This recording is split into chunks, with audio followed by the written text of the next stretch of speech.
Et comme il approchait du champ, il vit les veaux et les danses. La colère de Moïse s'enflamma, il jetant de sa main le table et le brisa au pied de la montagne. Il prit les veaux qu'il avait faits et le brûla au feu, et il le réduisait à poudre. Répandit cette poudre à la surface de l'eau et fit boire les enfants d'Israël. Parole du Seigneur. Tu dois choisir qui? C'est ça la chose que nous voulons parler ce matin. Écoutez-moi avec beaucoup d'attention. Tu dois choisir qui? L'un des jours, Moïse a monté dans la montagne.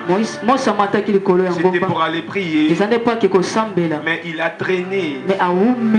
Et en arrivant là-bas, c'était par là que Dieu l'avait donné des lois. La loi qu'il avait écrite dans une grosse pierre. Comme il avait tardé, les peuples ils ont vu que Moïse a tardé. Ils commencent à parler l'un à l'autre. Moïse qui nous a fait sortir du pays d'Égypte, en arrivant ici, depuis qu'il a monté, il a tardé. Maintenant nous, que ferais-je? Il commence à parler maintenant à Aaron. Aaron, tu dois nous faire un Dieu qui marchera devant nous. Et Aaron avait recommandé au peuple, vous devez m'apporter les anneaux d'or. Et le peuple, ils ont apporté les anneaux d'or. Et Aaron avait formé un veau d'or. C'est ça qu'Israël commence à se prosterner. Mais cela n'est pas mon problème. Quand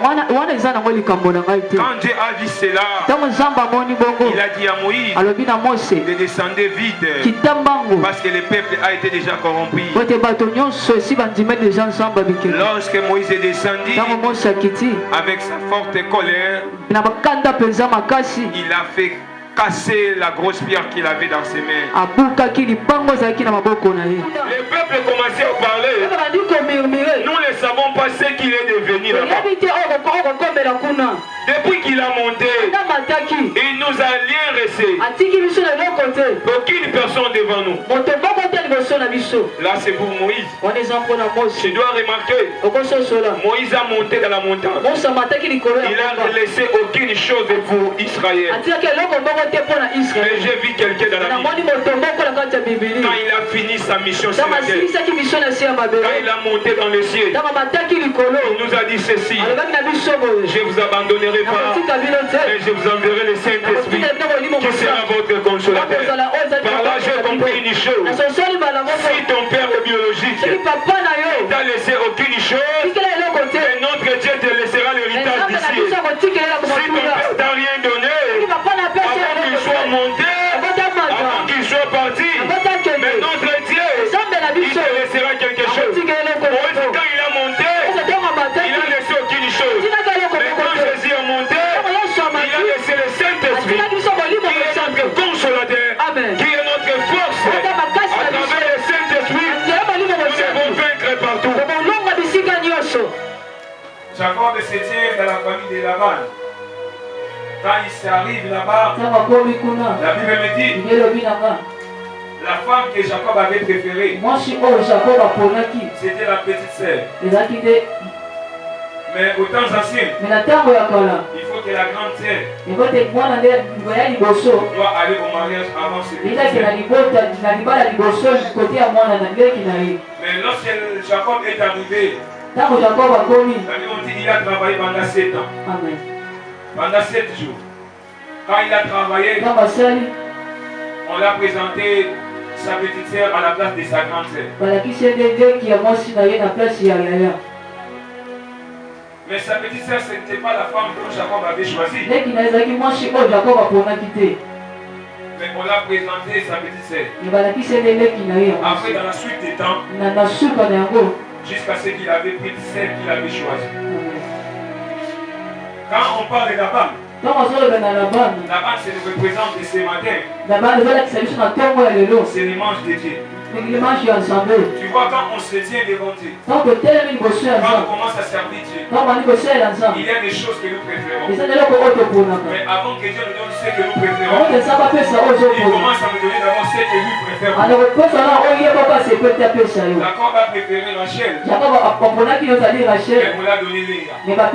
Mais à la suite des temps, quand il a travaillé pendant quelques temps, on avait fini toujours de donner Rachel.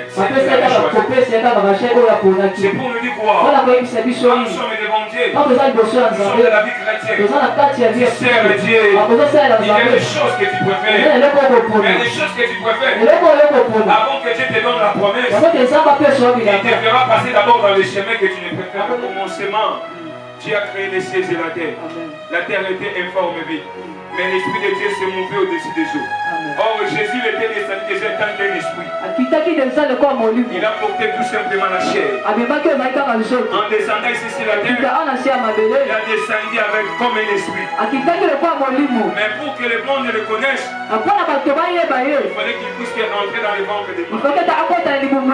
Donc ils disent que comment un Dieu peut se mettre dans la ventre de Marie.